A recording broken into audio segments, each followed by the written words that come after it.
अभी तक की अमेरिका, इसराइल, ईरान जंग कौन जीत रहा है? यकीनन ये ऐसा सवाल है जिसका जवाब जानने के लिए आप बेताब होंगे।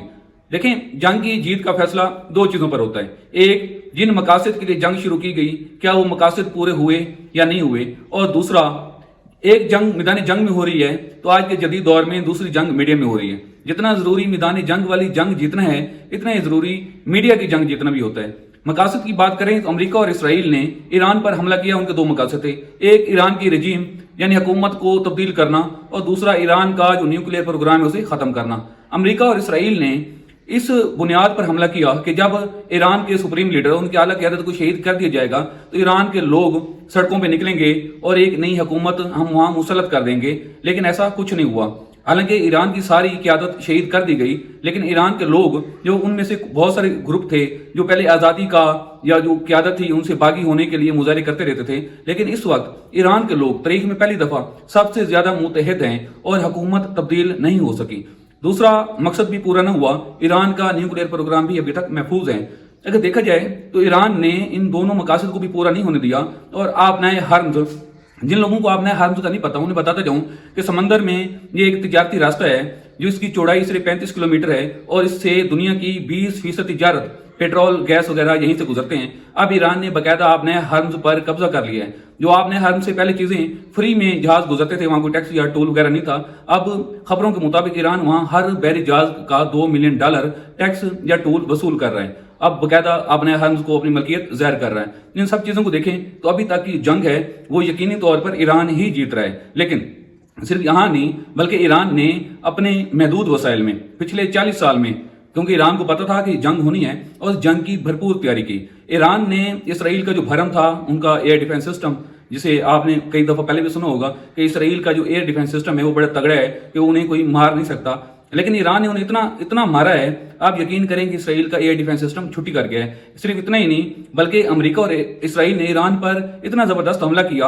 इनकी सोच ये थी कि हम पहले 2-3 दिन में सख्त हमले करेंगे और ईरानी हुकूमत हार मान जाएगी। ऐसा ना हो सका, लेकिन अमेरिका के कुल असले का जितना असला उन्होंने जमा किया था आज तक, उसका 25% खर्च हो गया।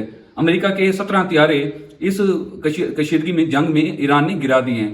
अब आप अंदाजा करें, ईरान का एक ड्रोन जिसकी कीमत सिर्फ $36,000 है, जब वो ईरान से निकलता है इसराइल पर या अमेरिकी बेसिस पर हमला करने के लिए, तो उसको रोकने के लिए जो इंटरसेप्टर या मिसाइल इस्तेमाल होते हैं, एक मिसाइल की कीमत $1 मिलियन से लेकर $4 मिलियन तक है। 36,000 के एक मिसाइल को रोकने के लिए $40 लाख खर्च होते हैं। सिर्फ इतना ही नहीं, ईरान का $2 लाख का मिसाइल जब इसराइल तक पहुंचता है तो उसे रोकने के लिए 7 मकामात से मिसाइल छोड़े जाते हैं, जिनकी कीमत भी $1 लाख से $4 लाख ही होती है। आप अंदाजा करें कि एक ईरान के $2 लाख के मिसाइल को रोकने के लिए उनका 20 लाख 25 लाख डॉलर खर्चा हो रहा है। तो अभी तक ये सारी जंग ईरान जीत रहा है। ईरान मुसलसल हिट कर रहा है इसराइल के बड़े शहरों को, उसके एनर्जी सेक्टर को, उनकी फौज को।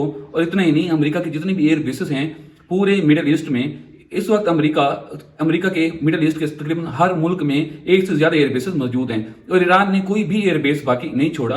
अगर देखा जाए तो ईरान इस वक्त तकरीबन 9-10 ममालिक से बायक वक्त मुकाबला कर रहा है, क्योंकि ये अरब इत्तेहाद के वो ममालिक थे जो हमेशा से ईरान को हराना चाहते थे, जो हमेशा से ईरान के खिलाफ थे, ईरान को एलिमिनेट करना चाहते थे। और अमेरिका इन्हीं की मांग पर इसराइल के साथ मिलकर ईरान पर हमला आवर हुआ था। अब ईरान ने पूरे मिडिल ईस्ट में न सिर्फ अपनी मौजूदगी का वाज़ह सबूत दिया, बल्कि सब जितने भी उसके मुखालिफ थे सबको हैरान करके रख दिया। तो अभी तक जो जंग है वो हर लिहाज से ईरान जीत रहा है और इसराइल इस वक्त जंग से भागना चाह रहा है, क्योंकि इसराइल पर ईरान की तरफ से इस वक्त जनूबी लबनान की तरफ से, जनूबी लबनान इसराइल ने हमला किया एक्सपेंशन के लिए कि उनका वो इलाका है जो उस पर कब्जा किया जाए और वहाँ यहूदी आबादकारी की जाए। वहाँ भी उन्हें बुरी तरह मार पड़ रही है। और साथ ही यमन वाली साइड से जो हुसी हैं वो भी मिसाइल दाग रहे हैं, क्योंकि एयर डिफेंस सिस्टम तो इसराइल का खत्म हो चुका है। इस वक्त इसराइल अपनी जान बचाने की कोशिश कर रहे हैं, लेकिन उनकी हिकमत अमली ये है कि अमेरिका चाहता है कि मुज़ाकरात हों, जबकि इसराइल का वज़ीर आज़म स्टेटमेंट देता है कि कोई मुज़ाकरात नहीं होंगे, हम लड़ेंगे, सिर्फ इसराइल का भरम कायम रखने के लिए। बहरहाल इस दफा इसराइल के क़याम के पास से सबसे ज्यादा मार पड़ रही है और इंशाअल्लाह ये मार पड़ती रहेगी। मजीद अपडेट के लिए फॉलो और सब्सक्राइब करें। शुक्रिया, अल्लाह हाफिज़।